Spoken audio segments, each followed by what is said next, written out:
24 թվին շարունակում է աշխատանքը, տաղավարում այսօր իմ հյուրն է Հայ-Ակվե ազգային քաղաքացիական միավորման քաղաքական խորհրդի անդամ Արմեն Մանվելյանը։ Բարև ձեզ, պարոն Մանվելյան։ Բարև ձեզ։ Շնորհակալ եմ այսօր կալվելու համար։ Ես եմ շնորհակալ հյուրընկալության համար։ Նախ խոսենք Ամերիկայի Միացյալ Նահանգներում կնքված հայտարարության մասին, Արարատ Միրզոյանի եւ ԱՄՆ պետքարտուղարի միջև կնքվեց, ինչ հնարավորություններ է առասարակ տալիս։ Հիմնականում իշխանությունը մեկնաբանում է, որ այն տնտեսական հնարավորություններ է տալիս, որպես մեգա նախագիծ, որպես բիզնես նախագիծ դիտարկեք, բայց տեսնում ենք, որ Իրանից այլ հայտարարություններ են հնչում, բավականին մտահոգիչ, նույնիսկ ասորիս հրավիրեց դեսպանը եւ խոսեց այդ մասին։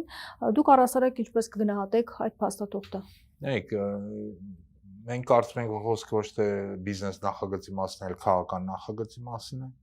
Քաղաքական նախագծի հետևում կանգնած է Թուրքիան, որը ժամանակին Միացյալ Նահանգների միջոցով մցրեց TTIP-ի գաղափարը։ Թուրքիան հստակ կերպով շահեր ունի այս ծրագրում,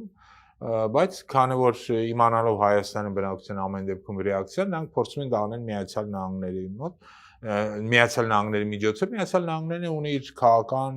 հետաքրքրությունները հանձինս տարածաշրջանում իր դիրքերը ուժեղացնելու մեկ, որը որոշակիորեն հակառուսական եւ հակաիրանական ուղղություն ունի։ Եվ մի քանի անգամ ես առիթ եմ ունեցել ասելու, հիմա էլ կարող եմ կրկնել, որ մտնել ցանկացած հակա գաղափարի մեջ շատ վտանգավոր է Հայաստանի համար։ Եվ հակարևմտյան, եւ հակառուսական, եւ հակաիրանական, սա չի բխում մեր շահերից։ Հակառակ Հայաստանը պետք է այնքան իմաստություն ունենա, որ կարողանա այս հականախագծերից դուրս գա եւ փորձի ինչ որ ծրագրերի մեջ Բայց ասում են հակա չի սա։ Սուտ են ասում։ Նույնիսկ իրենց համար է օգուտ։ Սուտ են ասում, սա հստակ կերպով հակառուսական եւ հակաիրանական նախագիծ է եւ չի բխում Հայաստանի շահերից, որովհետեւ այն ոչ մի կերպ չի բացում Հայաստանի ճանապարհը դեպի դուրս, այլ ընդհակառակ Հայաստանի տնտեսական խեղդմանն է նպաստում։ Դրա համար էլ Թուրքիան հենց այս պահին կառուցում է Կարս Իգդիր Նախիջևան ճանապարհը երկաթգծի, երբ որ կա, ասենք թե Կարս Գյումրի եւ եթե իրանք ցանկանային, որ սա ի նպաստ Հայաստանն էր, կասեն շատ լավ է, թող սա լինի, մենք է Կարս Գյումրին կաշխատացինք, որը բխում էր ինչ որ առումով բխում է Հայաստանի շահերից, բայց մենք դեռ հակառակ պատկերն ենք տենում եւ որ Հայաստանին փորձում են այլ ավելի խեղդել։ Եվ սա նաև ցույց է տալիս, որ Հայաստանի ինքնիշխանությունը մոտենում է զրոյական մակարդակի, որ դրսից թելադրում են, թե մենք ինչ պիտի անենք։ Անկախ նրանից, թե ով է թելադրող, Միացյալ Նահանգներն է, Թուրքիան է, Ռուսաստանն է, անկախ նրանից։ Եվ որ քեզ դրսից թելադրում են, ասում են դու քո տարածքով անցնող ճանապարհի ընդամենը կարող ես 26%-ին տիրապետել, սա պետական ինքնիշխանության վերջնական փլուզման, ասենց ասեմ, վերջին քայլերին ենք մենք ականատես լինում։ Այսինքն մենք Հայաստանի տարածքով անցող ճանապարհի 26%-ն ենք տիրապետում, 74%-ը փագաչքերով հանձնում ենք այլ երկրի։ Կարող չի թե այլ երկրի անունը ինչ է, Ռուսաստան է թե Միացյալ Նահանգներ։ Այսինքն մենք հավասարի չեն կարող այլևս խոսալ։ Օրինակ ասում են, որ եթե այլ ընկերություններ ներգրավեն կամ օրինակ մեր անվտանգության վերաբերյալ հարցեր առաջ գան, մենք այդ դեպքում կարող ենք վետո դնել, կարծիք հայտնել, մեր դժգոհությունը հայտնել։ Հավասարը, այսինքն չի լինելու այդ հարաբերությունները։ Հավասարը չի լինելու, սա նորից բնակչությանը խաբելու ձևերից մեկն է, որտեվ նայեք, օգոստոս այս փաստաթուղթը, որը կնքվել է Վաշինգտոնում, հիմնված է օգոստոսի 8-ի փաստաթղթի վրա, որտեղ հստակով սևով սպիտակի վրա գրած է, որ երրորդ կողմը կարող է մտնել այս ծրագրի մեջ։ Միակ երկիրը, որ հետաքրքրված է ցանկանում է մտնել, դա Թուրքիան է։ Եվ ես համոզված եմ, վաղ թե ուշ մենք այդ սյուրպրիզի առաջ են կանգնել, որ Միացյալ Նահանգները, որը տիրապետում է այսպես 74%-ի, իր փայաբաժնի մասը վաճառել է Թուրքիային, թուրքական ընկերություններին, այսինքն թուրքական ընկերությունները մտնելու են այս ծրագրի մեջ, եւ սա մեզ որպես, ասենց ասեմ, իրականացված փաստ է ներկայացվելու։ Եվ Հայաստանը չի կարող դրան հակաճառել, անկախ նրանից ով որ լինի Հայաստանի իշխանության, եւ մեզ կանգնեցել են փաստի առաջ, որ թուրքական ընկերությունները մտնելու են եւ սկսելու են ասենց ասեմ կարևոր նույնիսկ կարող է ստացվել ունենան ավելի մեծ փայաբաժին, այսինքն 26%-ից ավելի շատ, օրինակ մեր շատ հնարավոր տարբերակ է, որ Վաշինգտոնը իր փայաբաժնի 30%-ը վաճառի որցե ընկերության կամ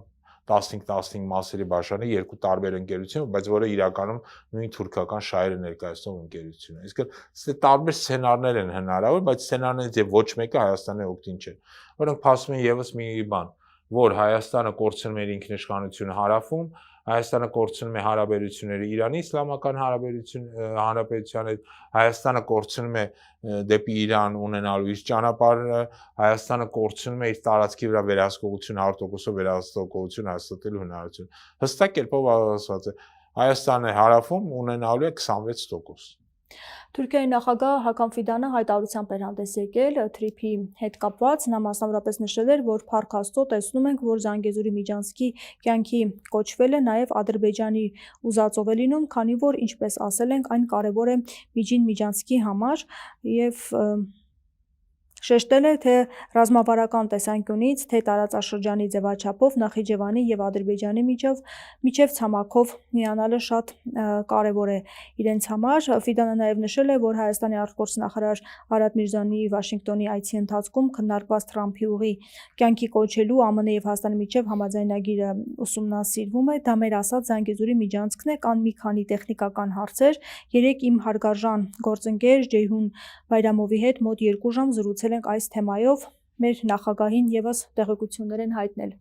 Այսինքն նրանք սա տեսնում են Զանգեզուրի միջանցք տրամաբանությամբ, այդպես էլ անվանում են այն։ Հիմա ինչով են այդպես տեսնում։ Իրենք վերահսկողություն փաստացի չեն ունենալու։ Հիմա ինչու է դա Զանգեզուրի միջանցք։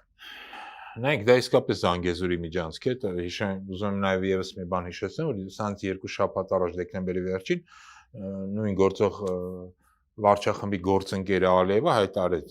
հայտարարություն արեց Զանգեզուրի միջանցքի մասին, ասել է, որ այն բացվելու է։ Անկախ ամեն ինչից բացելու են, իրենք բացելու են դա։ Հիմա իրենք բացելու են դա, ասենց ասեմ, ֆորմալ ձևով իրականացում է Վաշինգտոնի միջոցով։ Մենք Վաշինգտոնի հետ կնքում ենք մի խայտառակ փաստաթուղթ,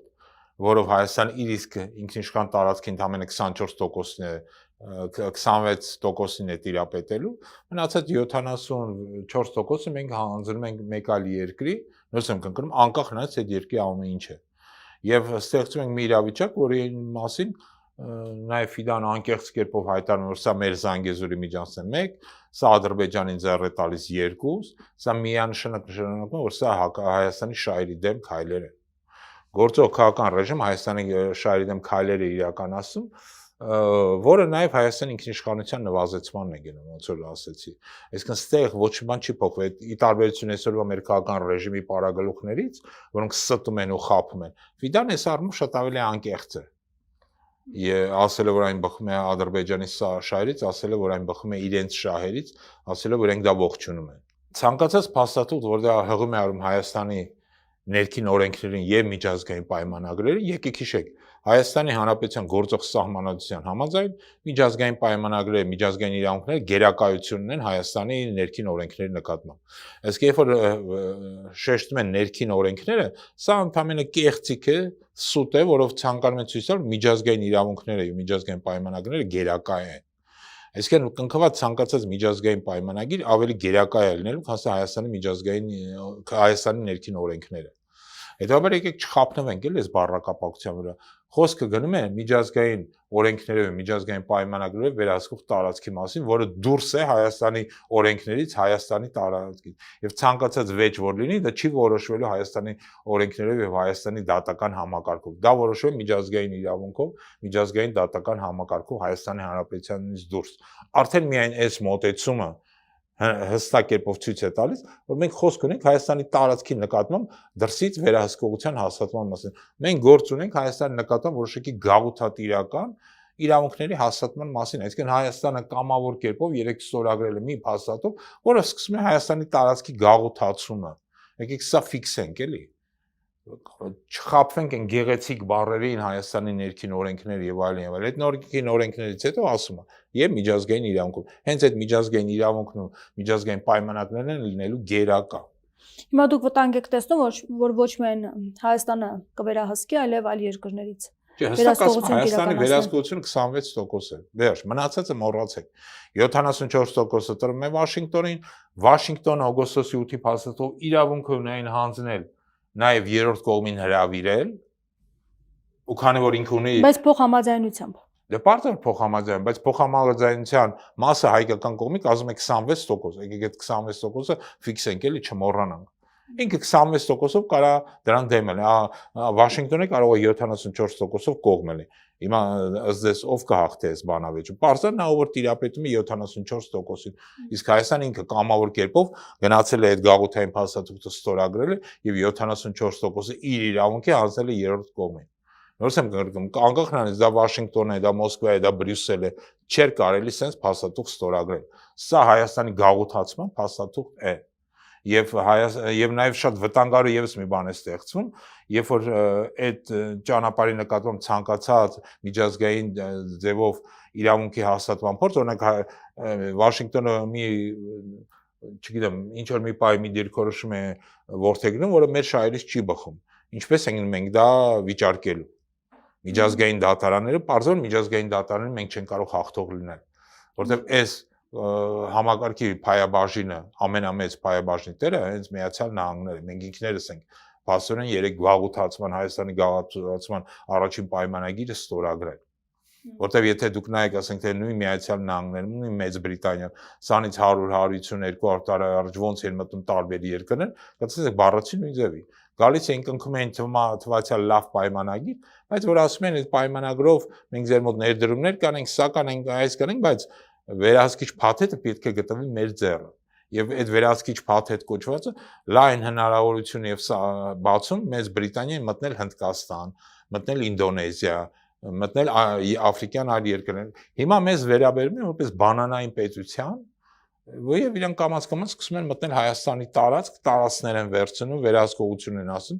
կեղծ օրինական եւ միջազգային իրավունքի համաձայն սկսում Հայաստանի գաղութացում։ Եվ Թրամփն ասում է միջազգային իրավունքը այլևս չի գործում, ուժն է գործում եւ հարաբերությունները։ Հիմա արդյոք այստեղ իրավունքը հաշվի առնելու շատ կարեւոր հարց տվեցիք, շատ լավ հարց տվեցիք։ Մենք ինքներս տեսնում ենք, որ սա վերջին մի քանի տարիների ընթացքում միջազգային իրավունքը նաեւ դադարում գործել։ Գործում է ուժի իրավունքը։ Իդեպ Ալիևն էլ էր կրկնել այդ նախադասությունը։ Այո, Ալիևն էլ էր դա ասել։ Եկեք դա չմոռանանք։ Գործում է ուժի իրավունքը։ Այսինքն Ռուսաստանը ներխուժում է Ուկրաինայի տարածք, Միացյալ Նահանգները գողանում են օրինական լեգիտիմ նախագահին, ըստ իրենց շահերից ելնելով հիմա էլ որոշել է Գրենլանդիան վերցնել իր վերահսկողության տակ, որը համոզված եմ կանի։ Այսինքն այս պայմաններում գնալ sense խայտարակ փաստաթղթի ստորագրման, գնալ Հայաստանի գաղութացման հետևից, սա շատ վտանգավոր գործընթաց է, ու այդ վտանգավոր գործընթացը արվում է Հայաստանում գործողական ռեժիմի իշխանությունը ամրացնելու համար։ Եվ իզուր չէ որ Ֆիդանը այն ողջունում է, եւ իզուր չէ որ Ադրբեջանն էլ էժան բենզին է ուղարկում Հայաստան, սա գործողական ռեժիմի ընտրակաշառքն է, որ նրանք բաժանում են։ Ու ինչու է Ալիևի այդ ընտրակաշառքը բաժանում, մի բարձ պատճառով, որտեղ իրան ձեռնատու է գործող այս կիսագաղութական համակարգ Հայաստանում էլ ավելի խորորանա եւ օրինական հիմք դառնա։ Եվ գնում են Հայաստանի գաղութացման հետևից եւ գործողական ռեժիմը հենց այդ գաղութատերերի ներկայացուցիչն է։ Չզարմանաք վաղը սկսեն մտրակով մանգալ,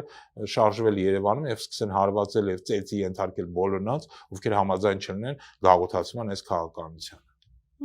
Իդեպ գազն ինչու է թանկանում, ինչ բացատրություն կա, սա պայմանավորված է բենզինով, որ եկել է Էնժան։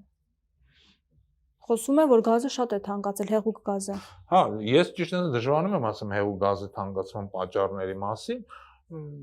Շատ հնարավոր է մարդիկ անցնում են հեղուկ գազին, որտեղ ինքը շատ ավելի էժան է եւ պահանջարկը ավելացել է, սա էլ բերել է թանկացման։ Բայց մյուս կողմից նորից եմ կրկնում։ Ասում են, որ բենզինով է պայմանավորված, որ եկել է։ Շատ հնարավոր է նաեւ որ բենզինով է պայմանավորված։ Ես հենց հեղուկացման գազի մասնագետ չեմ ցավոք սրտի, բայց նաեւ եկեք նորից եմ կրկնում, շատ ուշադրություն դարձնենք այն հանգամանքի վրա, որ այն պայմաններում, երբ որ մենք մի երկից, որը 5000 մեր տղաների է սպանել, 150,000 մարդու անտուն է դարձրել, ու այդ երկրից ստանում ենք բենզինը եւ ուրախանում ենք, որ ինքը բենզին է բերել։ Մի երկիր, որը հարյուրավոր հայկական եկեղեցիների քանդում սրբավայրեր է ավերում հենց հիմա, հենց այս պահին։ Եվ որ մենք ձեր հետ միասին խոսում ենք, այդ երկրից բենզին ներկրելը սա անբարոյականության ու վերին աշճան է։ Իսկ այդ բենզինը հստակ կերպով արյան հոտ ունի։ Թող այդ մարդիկ, ովքեր գնում են այդ բենզի համար վճարում են, իմանան նաև որ իրենք դրանով վճարում են նաև Ադրբեջանի ռազմական բյուջեն, որը վաղամիսի օրը մեր վրա կրակել են։ Իշենք մի հետ Ալիևը 2 շաբաթ առաջ հայտարարում են, որ իրենք 1.5 միլիարդի զենք եւ զինամթերք են գնել մեկ, պլյուս 1.5 միլիարդ էլ իրենք տեղում են արտադրել։ ու դա ասում էր հպարտություն, ու դա ասում որ իր ռազմական բյուջեն էլ այս տարի ավելացնում է։ Այսինքն ոչ ոք թող չկարծի որ մենք գնում ենք եթե խաղաղության ենք գնում, ապա պետք է նաև առևտուրը զարգանա մեր միջև։ Դե խաղաղություն գնացող երկիրը 1.5 միլիարդի զենք չի գնում եւ այդքան էլ չի արտադրում եւ դրա մասին հպարտությամբ չի հայտարարում եւ ամենօրյա ռեժիմը որ ռազմական զորավարժությունը չի անցկացնում։ Այդ Հայաստանում է որ եւ ռազմական բյուջեն է կրճատվել եւ բանակն է կրճատվում, եթե դուք հետևեք այն քաղաքական սիմվոլները են, որի շուրջ հայ ժողովուրդը կենտրոնացած էր, սա Արցախն էր եւ նրա հաղթանակը, սա մեր բանակն էր, եկեղեցին, այս մարդիկ սիստեմատիկաբար քանդում են։ Ու քանդում են նաև դրսից եկող պատվերի Թուրքիայից եւ Անկարայից եկող պատվերի արդյունքում եւ նրանց քաղաքը եւ հիմա էլ բարձ է դառնում որ երկիրը տանում են գաղութացման ճանապարհը։ Իդեպ Ֆիդանը նաև անդրադարձել է ընտրություններին, շատ քննարկվեց երեկվանից Ֆիդանի հայտարարությունը, թե մեզ մեղադրում են որ մենք ամբողջապես չենք ցիտում նրա ասածը, մասնավորապես նշված է որ Ֆիդանը անդրադառնալով Հայաստանի առաջիկա ընտրություններին նշել է 2026-ի հունիսին Հայաստանում ընտրություններ են լինելու, որոնք այս գործընթացի մի կարևոր հատվածն են լինելու նկատի ունի թրիպի ճանապարհը։ Մենք տեսնում ենք, որ հասարակության մեջ սոցհարցումներով Փաշինյանը առաջատար է։ Այս հարցում աջակցում են նրա կառուցողական դերակատարությանը, անհրաժեշտ է, որ այս գիծը այս կամքը շարունակվի։ Այսինքն նա կարծում է, որ պետք է Փաշինյանը մնա, որպեսզի շարունակվի այս գործընթացը, աջակցություն չէ սա։ Իհարկե սա միանշանակ աջակցություն է եւ սա միանշանակ նշանակում է որ քանի որ իրանք ընտրել են Հայաստանի գրավման չմոռանանք նույն Ալիև ժամանակին ասում էր որ մենք Երևան պետք չի տանկերով մտնենք, մենք մեքենաներով ենք մտնում։ Հիմա իրենց բենզինով են մտնում, հետո այլ տեսակի ապրանքներով, թրիփով եւ այլն գնում է Հայաստանի գաղութացման ճանապարհը։ Եվ ցավոք սրտի այս գաղութացման թիկունքում կանգնած է Բաքուն եւ Անկարան։ Ու կարևոր չի իրանք ոնց են գործում, դա Վաշինգտոնի միջոցով են գործում, այլ երկրի միջոցով են գործում։ Իրանց համար շատ կարևոր է այսօր քաղաքական ռեժիմը վերարտադրվի մեկ, որից հետո ես համոզված եմ, որ այն պահանջները, որ այսօր կան Հայաստանի առաջ դրած, այսօրվա ռեժիմի առաջ, եթե ասված չան իրանք վերարտադրվեն, դա կրկնակի երրակի մեծանալու է։ Եվ չզարմանաք, որ արդեն մյուս պահանջները դա 300,000 ադրբեջանցիների մուտքն է, չգիտեմ նախկինում խոսացած մսկիթների կառուցումը եւ այլն, կամաց լինելու է։ Անտարբեր հասարակությունը։ Ալես Բոնյան ասում է, եկես խոսույթը փոխում են ընթացքում։ Արդյոք փոխում են խոսույթը։ Ադրբեջանցիները։ Ադրբեջանի եւ որոշումներից ասում է հետ են կանգնել։ Ոչ, ընդհակառակը, որոշումները իրանք որոշ մասով այսօր չեն խոսում, որտեղ իրանք պետք է որ Ալեն Սիմոնյանի եւ Նիկոլ Փաշինյանի նման անձինք վերարտադրվեն, դրա համար իրանք ինչ որ պաուզա են բան, հիշեք, ժամանակի երբ որ իրանք ասում էին Զանգեզուրի միջանց, սա շատ ծանր են տանում այսօրվա ռեժիմի պարագլուխները։ Բայց իրանք մեկը չեն հրաժարվում դրանից։ Ինչու են ծանր տանում, ոչ թե համար որ դա չի լինելու, այլ համար որ սա հասարակության մեջ բացասական գնահատական ունի։ Այսինքն իրանք մտածում են իրենց վերարտադրման մասին։ Ու նաև այն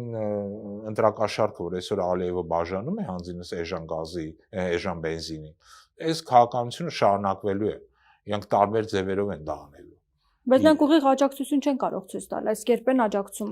Այսինքն ցույց տան հասարակությանը որ խաղաղություն է հաստատվել, եթե Փաշինյանը չլինի, պատերազմ կլինի։ Եկեք չմոռանանք, էլի բառացիորեն մի քանի օր առաջ մեր գերիները բաց թողվեցին 4 գերի, 2 սիրիացի ռազմագերիների դիմաց։ Հիշենք, մեր 4 գերիները դրանք քաղաքացիական անձինք էին։ Նրանցից եւ ոչ մեկը չի եղել զինվորական, եթե եղել են, ապա նախկին զինվորական։ Նրանք ձերբակալվել են անօրինական ձևով, առևանգվել են ավելի շուտ, անօրինական ձևով 4-ը քաղաքացիական անձ, որը փոխել են 2 ռազմագերիների դիմաց, սիրիացի, որոնց ուղարկել են Սիրիա, որի մասին չգիտես ինչու չեն ուզում ասել։ Ու դա արվել է Թուրքիայի եւ Սիրիայի միջնորդությամբ։ Բայց դրանց դիմաց ես համոզված եմ մենք կարայինք ընդհանրապես բոլոր գերիներին հետ բերեինք։ Ես էլ ինչ որ ձեով այս թրիփի ուղի խնդիրը կհասկանալ, էլ ինչ որ ձեով, եթե դրա դիմաց մենք օրինակ մեր բոլոր գերիներին հետ բերենք։ Բայց ես համոզված եմ, որ մեր ռազմաքաղաքական գերիները, որոնք կան, նրանք հետ չեն բերվել, նրանք մնալու են, քանի այսօրվա իշխանությունը կա։ Նույնիսկ եթե պայմանագիրը կնքվի խաղաղության կարգով։ Իհարկե, նույնիսկ եթե պայմանագիրը կնքվի, այդ հարցը ընդհանրապես չկա դրած։ Եթե ընտրությունները անցնեն անգամ Նայեք, եթե ընտրությունները որովհետև ասում են, չեն ուզում որ նրանք գան, որ իշխանապողության վտանգ են տեսնում։ Նայեք, եթե նույնիսկ ընտրությունները անցնեն, ապա մեր գերիների վիճակը, ընդհանրապես հայ ժողովրդի վիճակը լավ է վատանալու։ Եթե Փաշինյանը մնա։ Եթե Փաշինյանը ասված չանի մնա, եւ հետեւաբար եւ այս գաղութացման գործընթացն է արագանալու եւ նրանց պահանջներն են ավելան, որտեղ եւ Անկարանից եւ Բաքվից հայտարարել են, որ այսօրվա ռեժիմը վերարտադրվեց իրենց շնորհիվ, իրենց լռության, իրենց ընտրակաշառքի, անձինս բենզինի, իրենց բարյացկան վերաբերմունքի, այսինքն Հայաստանը արդեն այսօր դարձել է այս Անկարայից ու Բաքվից կախման մեջ գտնվող քաղաքական համակարգի։ Եվ որ նրանց լռությունն է, որ պետք է օգնի Հայաստան ինչ որ մեկը մնա իշխանության։ Սա արդեն նշանակում է, որ Հայաստանը գտնվում է կիսագաղութատիրական համակարգում, եւ այդ կիսագաղութական համակարգը վերջնական գաղութացումը Հայաստանի կհաստատվի TRIP-ի եւ նմանատիպ մի շարք այլ ծրագրերի կնքման։ Եվ որ իրանք են որոշելու Հայաստանի այս կամ այն տարածքում է պատկանում։ Եկեք չմոռանանք, որ Ադրբեջանը չի հրաժարվել նաեւ անկլավների նկատմամբ իր վերահսկողությունից։ Եթե իրանք այս պահին դա չեն խոսում, ապա բանից հետո, եթե սանց վերարտադրությունից հետո, ել ավել են այդ մասին խոսալու, ել ավել են բարձրաձայնելու եւ պահանջելու են, որպեսզի Հայաստանը գնա Ադրբեջանի զիջման տարածքային զիջումների տեսքով հանձինս այսպես կոչված անկլավների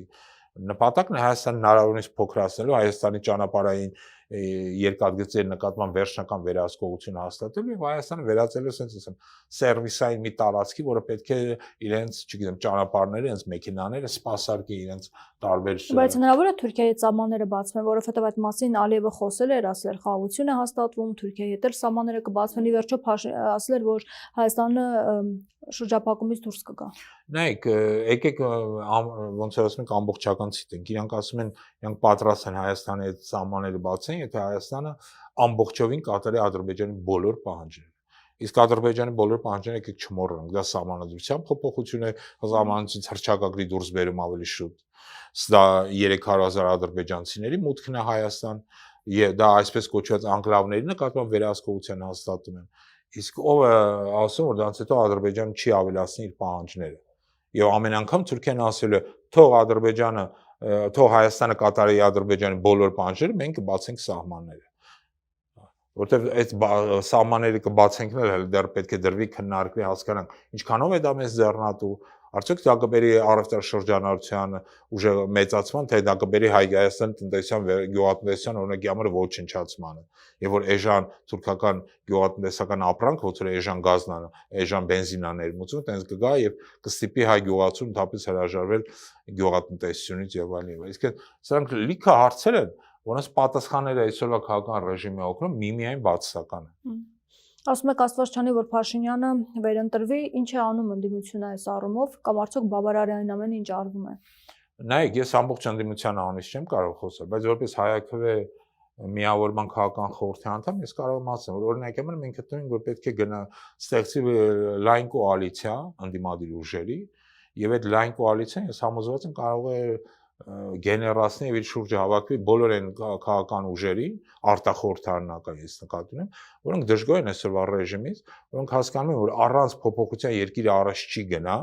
հասկանում են, որ երկիրը լճացել է եւ գնում է երկրի գաղութացման, կործանման ճանապարհ, հասկանում են, որ Հայաստանը արդեն կորցրել է ինքնիշխանություն եւ Անկարան, Բաքուն հավաքում են ու միասին նստում են առանց Հայաստանի որոշում են Հայաստանի ճակատագիրը, դե TRIP-ը ոնց պիտի անցնի, ոնց պիտի կառուցվի, ով պիտի այնտեղ իր ազդեցություն ունենա։ Այսինքն այս ամենը հասկանալով հայաքվեն հայտարարել եւ հիմա էլ մենք այդ գործընթացի մեջ փորձում ենք ստեղծել այդ լայն ընդդիմադիր քաղաքական կոալիցիան,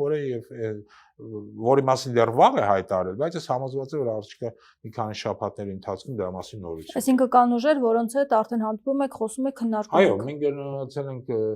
լայն, ասենց ասեմ, երկխոսության ճանապարհով շատ տարբեր ուժերի հետ։ Դեռ նորից եմ կրկնում, վաղ է ասել դրա արդյունքների մասին, բայց համոզված արտախորհրդանական ընդդիմության։ Այո, խոսքը արտախորհրդանական է։ Մեկ ճակատով եք պատկերացնում։ Այո, մենք պատկերացնում դա մեծ ճակատով եւ լայն ներգրավմամբ տարբեր ուժերի, որոնք կարող են իսկապես էականորեն փոխել քաղաքական լանդշաֆտը Հայաստանում։ Դե այդ ուժերից է մեր ձևովը, միասնության թևերը։ Հա, շատ ուժեր կան։ Ապրելու երկիր։ Շատ ուժեր կան, ես անուններ չեմ ուզում տամ, որովհետեւ դեռ վերջնական արդյունքներ չկան։ Որտեւ ինչ որ ուժերի հետ կարող է ստացվի այդ համագործակցությունը, ինչ որ ուժերի հետ չստացվի, բայց ընդհանուր շատ լավ է որ կա հասկացողություն, որ այս միավորումը կարող է ինքը էականորեն իրավիճակ փոխել Հայաստանում։ Որտեւ հարկավոր է գալ նաեւ նոր քաղաքական օրակարգով, այլ դուրս գալ այս ասենց ասեմ Նիկոլա մետորակարգերից, որ ցույց տալ Հայաստանի զարգացման տեսլականը, ցույց տալ ճանապարհային քարտեզը դնել, թե ինչպես են խաղաղության ծրագրերը, ինչպես են իրականացվում, որտեղ կեղծիք է այն մտայնություն, որ սրանք խաղաղություն են ուզում։ Եկեք հիշենք, սրանց 7 տարիների իշխանության ժամանակաշրջանում մենք 3-4 հատ պատերազմ ենք տեսել։ Հայաստանի ոչնչացում ենք տեսել, Հայաստանի մի մասի ոչնչացում ենք տեսել, 150,000 հայերի արտագաղթ ենք տեսել, մեր սրբավայրերի ոչնչացում ենք տեսել, մեր գերիներ ենք տեսել հարավոր։ Երբ որ ցանկացում են գերի են ազատում, եկեք չմոռանանք էլի, որ այս գերիներին թուրքերին հանձնել են իրանք։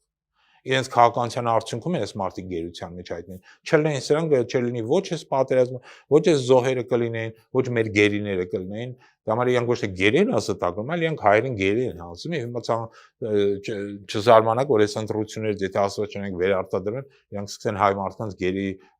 ձերբակալել եւ ուղարկել Բաքվի կամ Անկարայի բանտերը, սա էլ բացառված չէ։ Հիմա երբ ասում եք դուք, որ կոալիցիա պետք է կազմել կամ մեկ ճակատով հանդես գար, եթե Փաշինյանը Եվրամիության հետ հիբրիդային պատերազմի դեմ գործողություններ է անում, մեղադրում է